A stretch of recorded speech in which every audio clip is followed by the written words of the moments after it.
As we get older, we often realize that life isn't about rushing around or trying to do everything anymore. It's about protecting our peace and surrounding ourselves with people who truly respect and value us. The reality is, not everyone deserves a place in your life during your golden years, not even some family members. So today, let's talk about 7 types of people you should avoid in old age if you want to keep your heart light and your mind calm. First, the ungrateful. There's nothing more painful than giving your love and time to someone who acts like it's never enough, or worse, like you owe them.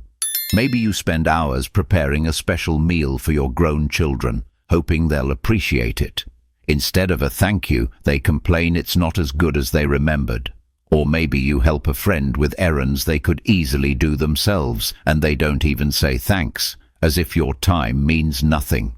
That silence can make you question why you bother. But remember, their ingratitude doesn't define you. Just because they don't recognize your love doesn't mean it's not there. You have every right to pull back and spend your time with people who truly notice. The neighbor who always says thanks, the friend who calls to say they loved your cooking, or the grandchild who hugs you warmly. Being kind doesn't mean letting people take advantage of you. Save your kindness for those who truly value it. Second, the irresponsible.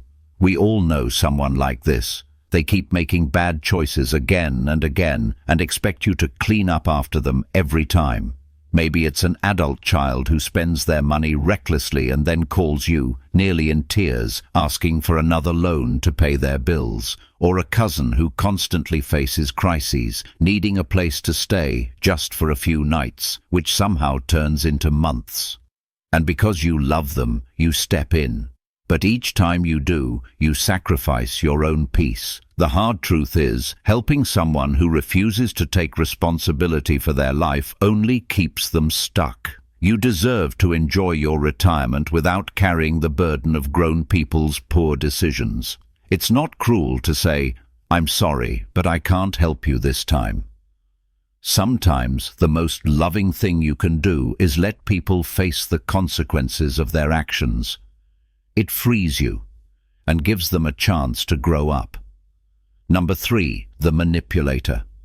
This person knows exactly how to tug at your heartstrings. They may look helpless, lost, or desperate for your help. And at first, you feel good being there for them. But soon enough, you realize they're taking advantage of your good nature. Think of a relative who always calls with a sob story, needing you to run errands, lend money, or settle their problems, and they do it again and again. The manipulator's favorite trick is guilt. They'll say, "If you love me, you'd do this for me," or "You're the only one I can count on." Before you know it, you're exhausted, resentful, and afraid to say no. But you must. One small word, no, can protect you from a lifetime of emotional exhaustion. You don't have to be rude, just firm. "I'm sorry, I can't do that today." You don't owe them an explanation. Remember, your kindness is not a resource for others to misuse. Number 4, the self-absorbed or the narcissist. In your later years, you have stories to share, lessons to teach, and memories that deserve an audience that listens. But the narcissist only wants to talk about themselves. Picture this. You're sitting with a family member. You start telling them about something that happened to you years ago.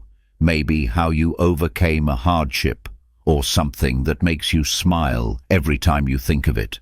But before you can finish, they cut you off to tell you a bigger, better version about themselves. It happens every time. These people are so wrapped up in their own world that they can't make space for yours.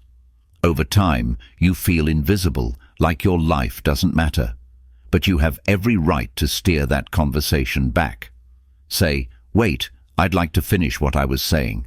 And if they don't respect that, you know you're not the problem. You've lived too long to let someone make you feel small.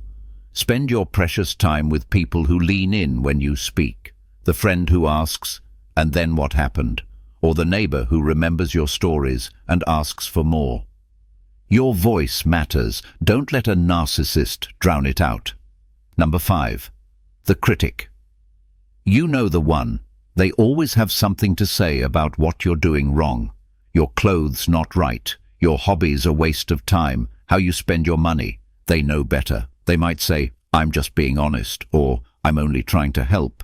But what they're really doing is feeding their own insecurities by poking holes in your joy. It can be a sibling who says you're wasting your retirement fund on silly trips, or a friend who comments on your weight every time you meet.